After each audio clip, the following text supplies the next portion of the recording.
Magandang hapon po sa inyo mga kaibigan. Nandito ako ngayon sa Rio de Oro sa may General Trias, Cavite. Meron pong ino-offer dito na house and lot. Actually bagong tayo lang po to guys. Yan po yung property. Yan po. So ang laki po niya is yung lote. Lot area niya is 126 square meter. Tapos yung floor area niya 138 square meter. Hindi pa po kasama yung dirty kitchen tsaka yung lanay. Yan. So ang lot area uli is 126 square meter. Floor area niya po is 138 square meter. Hindi kasama yung lanay kasi may lanay na po ito tsaka yung dirty kitchen. Yan. Nandito po tayo sa Rio de Oro sa General Trias. Maganda po to kasi bagong tayo pa lang to guys. Itong property. Yan. Single attached po siya, no? Single attached. Yung tayo ng bahay.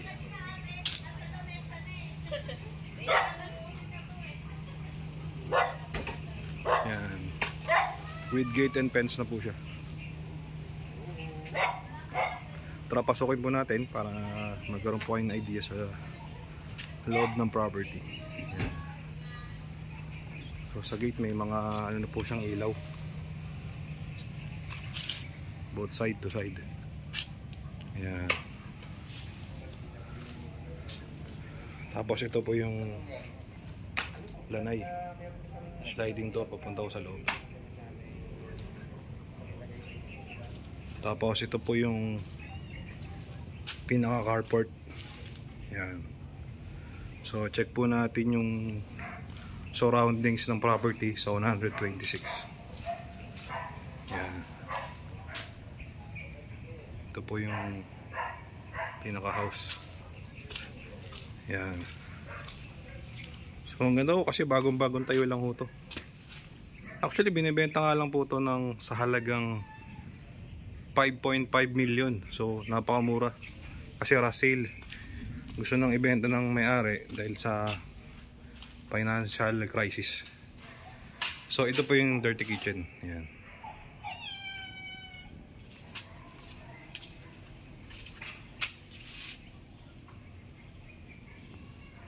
Ayan yung taas. So lahat pala ng kwarto ho dito naka aircon na. Yung kagandahan. So pasok ko tayo sa loob para makita nyo po at mag-idea.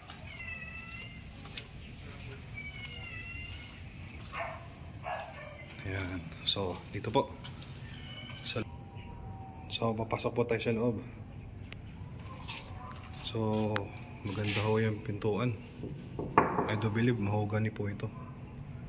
Ayan. Tapos yung flooring naka-tiles na siya. Ang ganda ng design ng mga ilaw. Ayan. So ito po yung pinaka living area niya. Ito po mismo.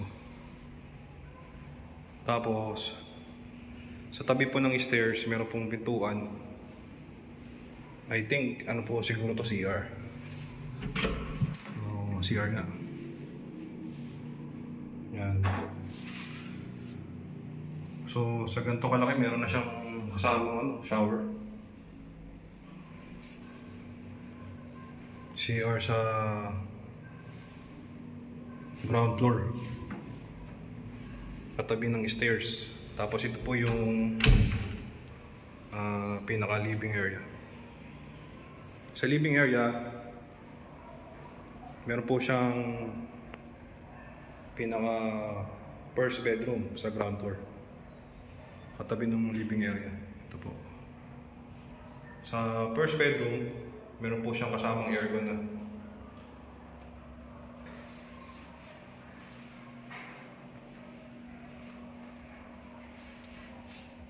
So okay din yung yung kwarto, hindi naman siya ganun kalaki, hindi rin siya ganun kaliit, pero okay din.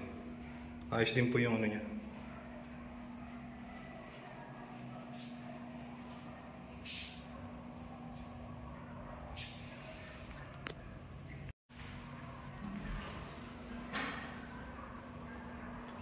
Tapos punta tayo rito sa may pinaka kitchen area.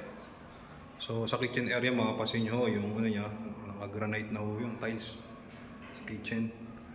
So tagusan po siya rito sa puntang ano, lanay. Sliding door po yung ano. Sliding door.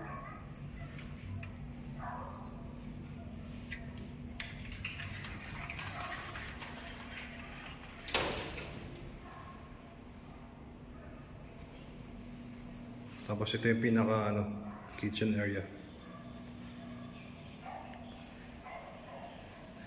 I-check natin. Okay. Bagong bago.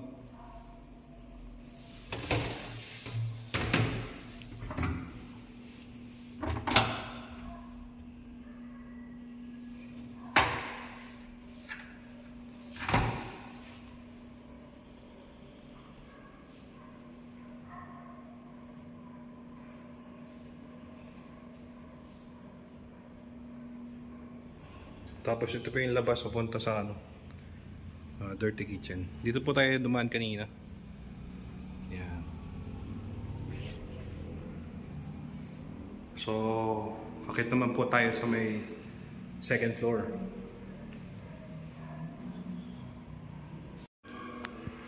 So, akit po tayo sa second floor para magkaroon po kayo ng idea. So, mapapansin nyo po yung pinakahagdanan niya, tiles. Yan. Tapos ang ganda ho ng ano, pinakailaw. Tile siya, bagong bago. Yan. Tapos yung second floor, sa pinaka-flooring po niya ay vinyl yung nilagay. Tapos ang kaganda dito guys, sabi sa akin ng owner, nagbabago daw yung ano, kulay nito once sa pinatay. Check natin ha. Oop. Mukhang nagbago nga ano. Oop. Mukhang lumihit yung kulay. Ito medyo naging maliwanag. Okay. Tapos sa left side, ito po yung pinaka master's bedroom.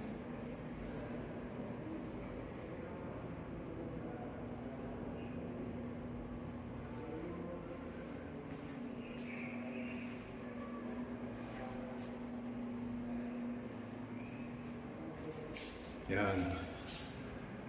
Tapos ito po yung pinaka toilet and bath sa mismo hallway niya. May kasama na rin siya shower.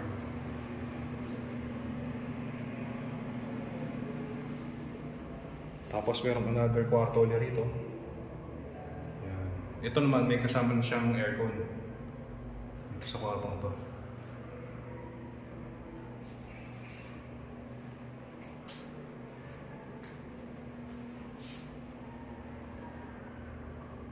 Yan.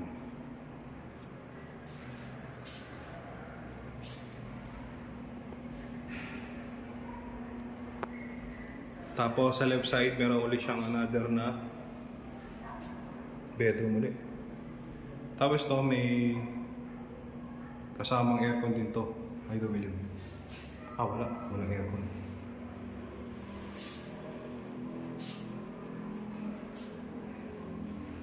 Yan. So ang total ng kwarto rito sa second floor ay 3 bedroom. Tapos may isang CR sa hallway. Sa ground floor naman, meron siyang 1 bedroom, meron ding CR. So ang total sa first at second floor ay 4 bedroom, 2 toilet and bath. Tapos ito mismo yung pinaka veranda. Yan ang laki ng veranda.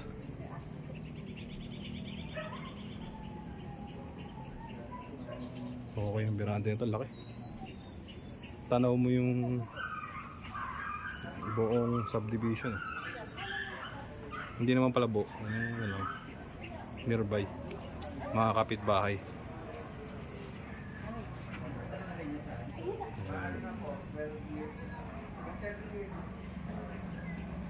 So yun guys, no, kung interested kayo rito, actually ano pala to, rush sale.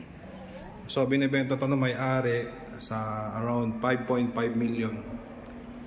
So kung interested po kayo, ipa-flash yung aking number, tawagan niyo ako at mag-set tayo ng tripping schedule kung kailan po kayo available.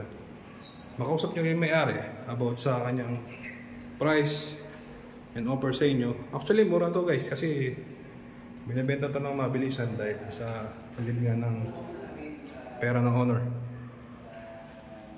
Yan, hindi pa nga ito natitiran actually. So yun po, maraming salamat kung nasaan man kayo naroon. Ingat lang po kayo dyan, stay safe. God bless to everyone. 僕らはこの手で